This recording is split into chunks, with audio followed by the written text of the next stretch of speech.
VRChat has become a shadow of its former self.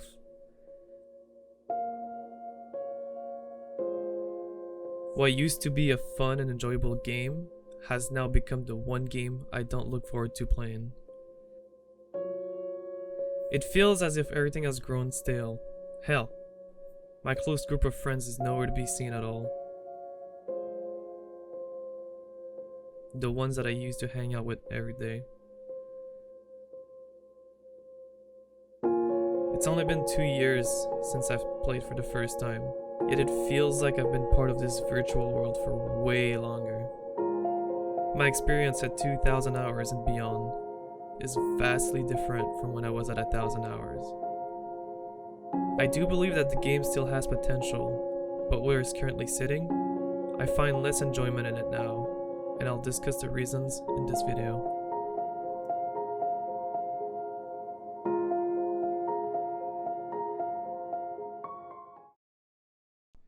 A quick disclaimer about this documentary. It will be entirely different from the first one. I will be leaning towards telling my own personal experiences rather than explaining how the game works and the various entry-level subjects.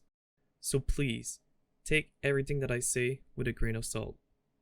This video is not about being factual, nor should it be taken as.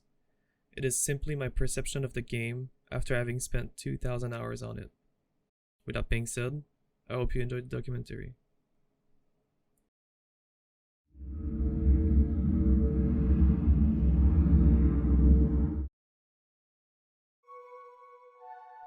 VRChat has been continuously growing since its release, and for a VR game that's hitting 100,000 concurrent players on the weekends is truly impressive. Although, some of you might be aware of how toxic the community is, and you would be correct. It has been talked about so frequently that the subject has become redundant. Sadly, the game feels more toxic than ever before. I'd go as far as to say that pre-AC was quote-unquote a better time. Shocker, I know. It's the complete opposite view compared to my first documentary. The ludicrous number of new players who roam around worlds with the sole intentions of annoying others is at an all-time high. Frankly, I don't blame them. I partake in those actions sometimes, but with the intention of making people laugh, not to hurt them. As for the player base, pretty much everywhere, people are generally just mirror-dwelling, stuck within their own thoughts. It's a phenomenon that will never fade away, that's just factual. But when you're mirror-dwelling in a world like No Time to Talk as an example, that's a whole new level of annoyance. Hey, listen. I got a proposition for you. You need to get out of that mirror right now. Okay, why? Because we're having a conversation here. There you go. Now, face-to-face conversation, you know? You feel me? I mean, I can talk to you with the mirror, too. Oh, no. I come here to avoid the mirrors, you know? The darn mirror, you know? They suck your soul and... The whole purpose of the world is to be able to have quick one-on-one conversations, not to sit there and stare into the void. It's one of my favorite places to visit, to understand the view of the new players on this new environment for them. But sometimes, I can't even properly interact with them. Oh, and don't forget about those players who blast music while running around. I'll never be able to get over them. It usually just ends up in me muting them right away, as if my life depends on it. On another note, everyone on my friend list are now all trusted members, in which I hardly see any of them, and that's totally normal.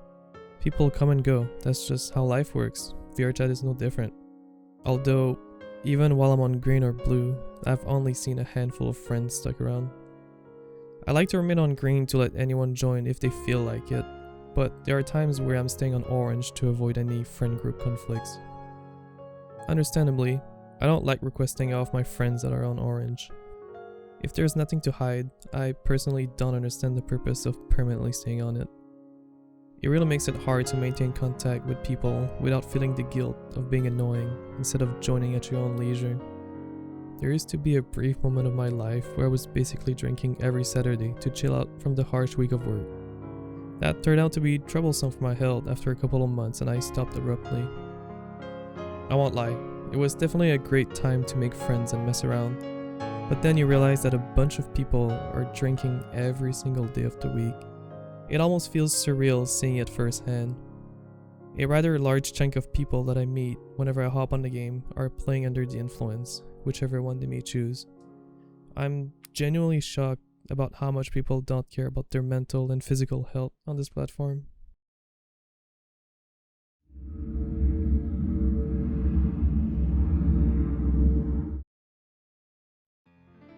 This is one of the topics I don't like to publicly talk about, even if it's a predominant subject on the social platform. It's one of the 4 reasons as to why people play this game, and I can't remember if I talked about them in the past documentary. You see it all the time, people crying about something that happened between themselves in public, and they're being comforted by their friend. I'm no stranger to this type of behavior if I'm being honest. But, aside from my personal stuff, I understand why people act in that way. As much as they use the platform to disconnect from the real world, they also want to enjoy the most out of this fantasy world. It's easy to put on a completely different facade and act differently in this alternate universe. What I've noticed is that it's rare for VRChat relationships to stay limited to in-game only, and it's perfectly reasonable. They tend to move on to Discord since you're not limited to only speaking while you're on the game. There's no form of direct text messages between users in the game, which makes it hard to keep up with friends. Many questions arise when this subject gets brought up though. Since it's all in this virtual world, how are you able to set boundaries? What is considered acceptable to do and what is not? Determining the sincerity of the other person becomes a challenge.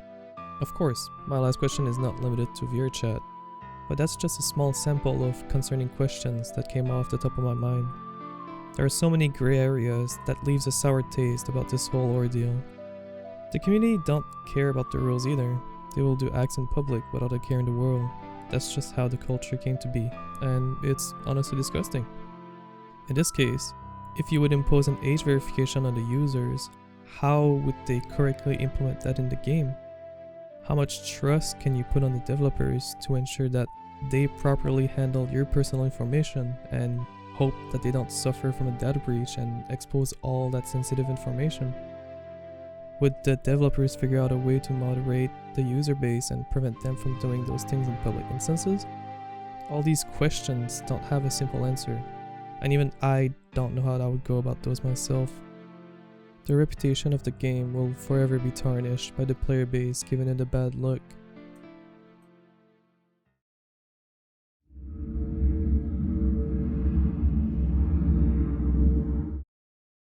As mentioned in the previous documentary, Just Be Club 3.0 was still under construction and got a release date in January 2023.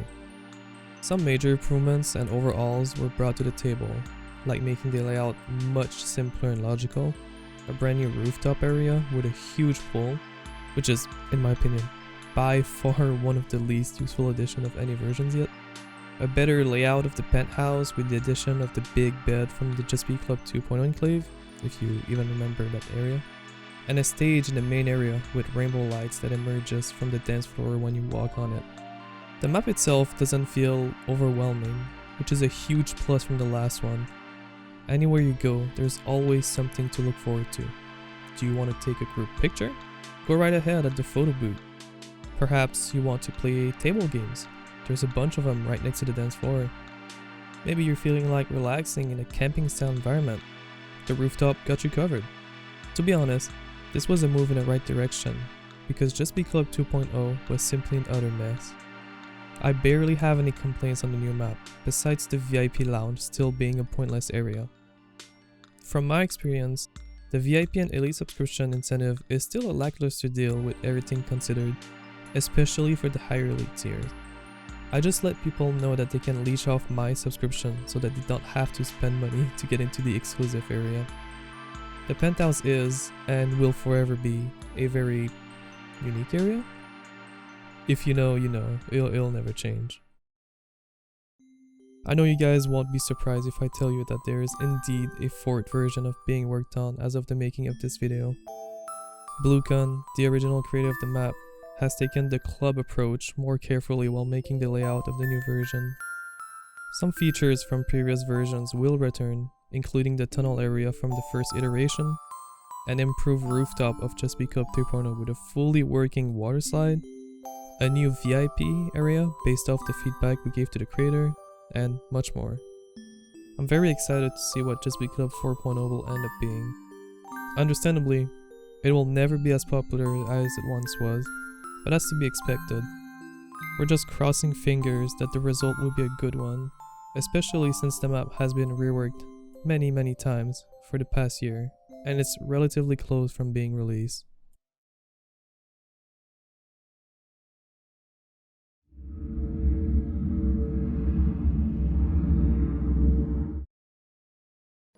For the streaming aspect of the game, it will be confusing to understand initially, but it'll make sense as I'm explaining.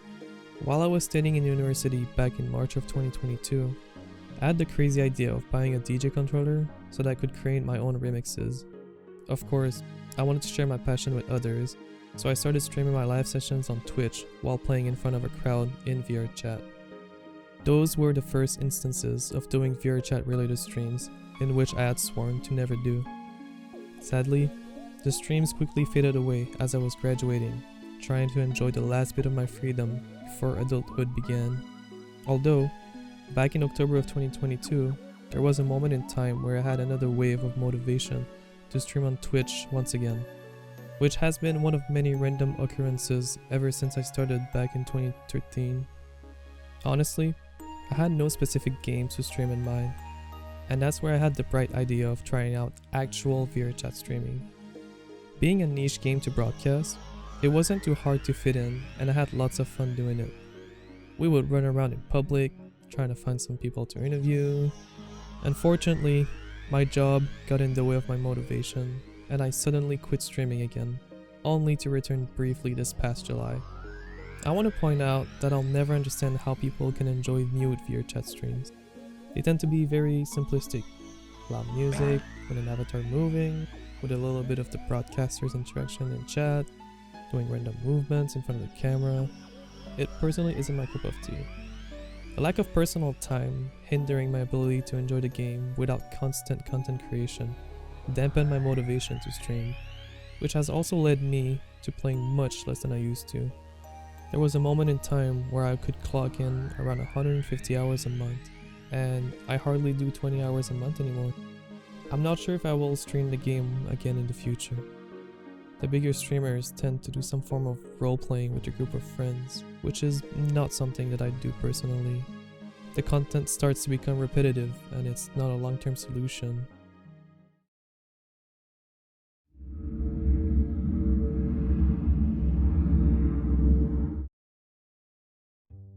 After all, my life revolves around video games. I've been playing ever since I got a Nintendo 64 for Christmas back in 2004. Of course, I'm not constantly playing. I do have other pastimes that I've acquired recently.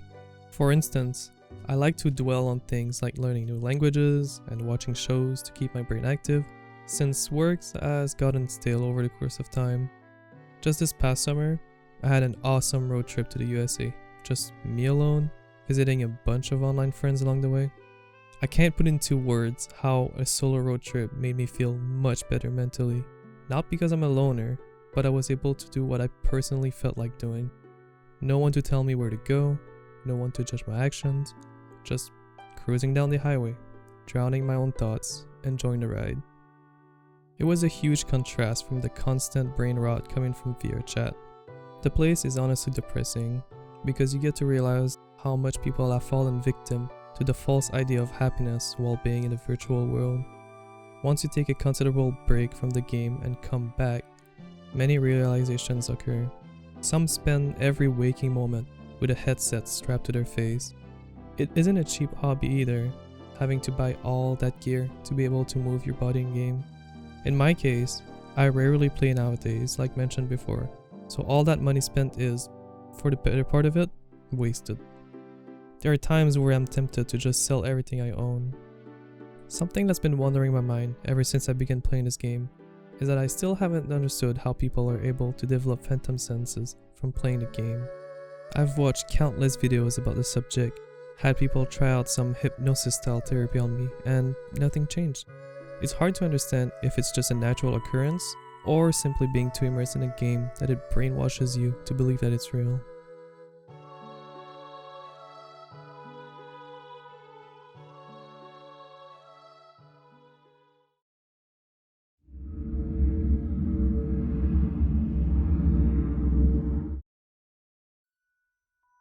I have reserved this section of the documentary to be able to speak about the game without having a script in front of me. There are just bullet points to help me out, but I want a true, down-to-earth idea of how I feel about the game as of March 3rd, 2024.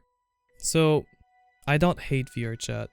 I still love VRChat. I play it from time to time, but of course, it's not as much as before. Like I mentioned, I played a lot back then, but since everything's not new anymore, it's hard for me to just get on the game and be motivated to see some new stuff, because obviously there's a lot of funny interaction that happens.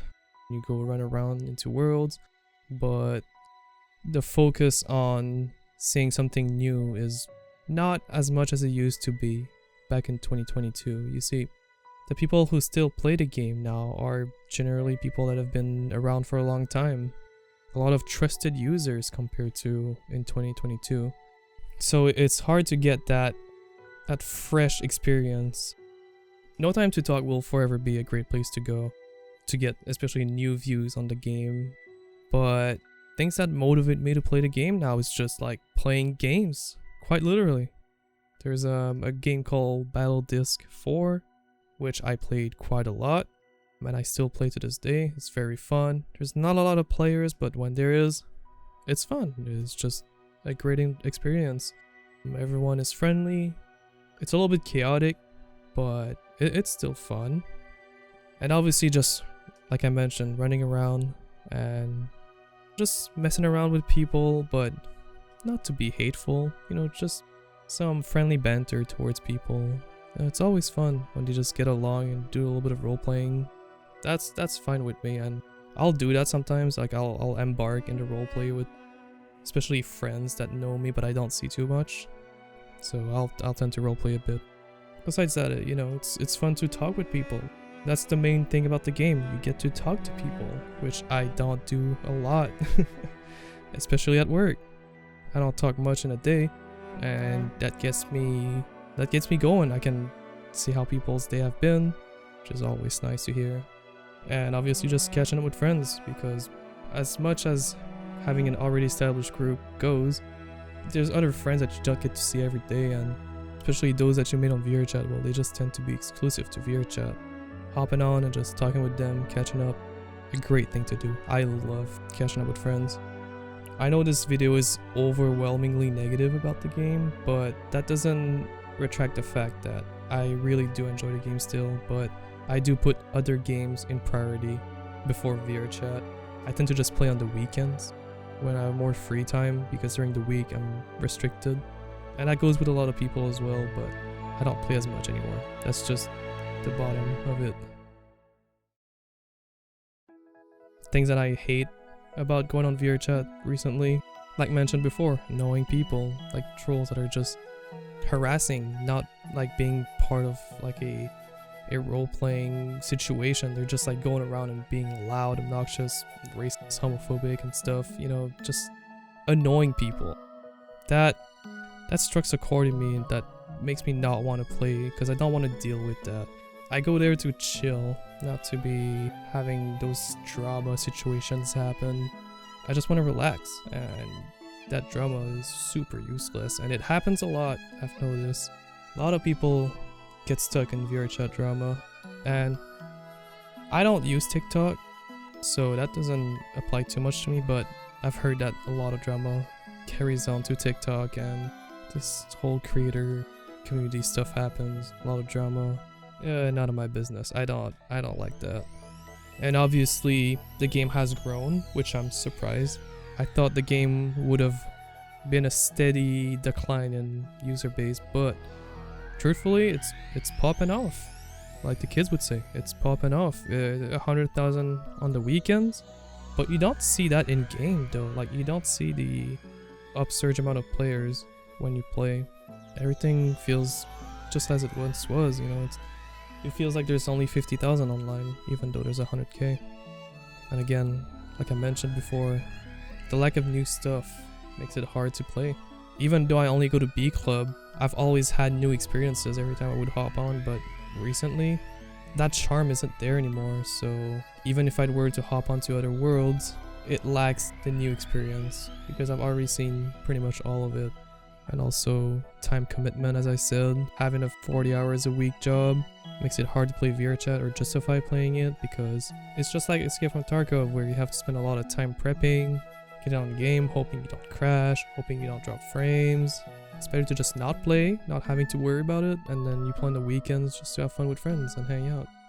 And the main reason, well, not the main, a huge reason as to why it's not as fun to go on VRChat is that I'm French, and the overwhelming majority is English, so it's hard for me to relax because I have to always translate, you know, I have to speak another language, which can be hard, and there's days that I just do not want to, but I'm basically forced to do it. It sucks, because even the French community there's a lot of French people, but on VRChat, you will not find them. Even in French worlds, there's only a few of them, they're not populated. It's annoying to have to deal with that. I just wish I was born English, but that's not how it went. So, again, I love playing VRChat. I will not stop playing VRChat. I definitely play less than I used to, and that's just how it goes. I don't hate VRChat. That is a thought I may have come across from this video, but in all honesty, I really enjoy the game still.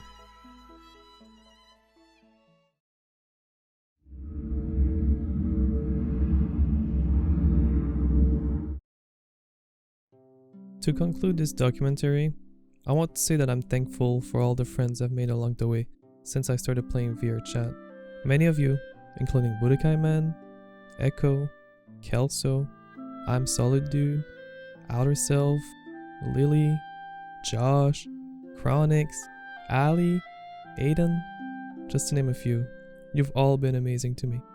The many times you guys have endured me saying the most obnoxious stuff, countless nights of going around Just Be Club to have fun, I have no regrets at all. This is not to say that I'm quitting VRChat or anything, but I felt like a thank you was the least I could do. And to all the people I've unintentionally hurted, Get out! I'm deeply sorry. VRChat taught me one thing: never think with your own dick. I'm kidding. It taught me to be careful who you trust in life. Would I say that I really hate the game? Well, saying yes as an answer would be foolish of me, after spending a year's worth of 9-to-5 work in this video game. So, while I do enjoy playing the game, I don't love it as much as I did in the past. But until then, it's time for me to take a break from the game.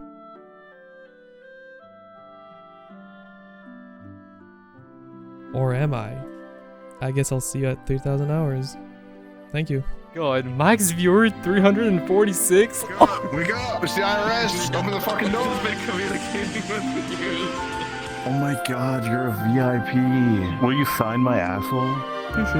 You'd imagine someday an argument has that remembrance of this guy that just said he has a 2021 Chevy Silverado, and he's proud of me. Oh my god.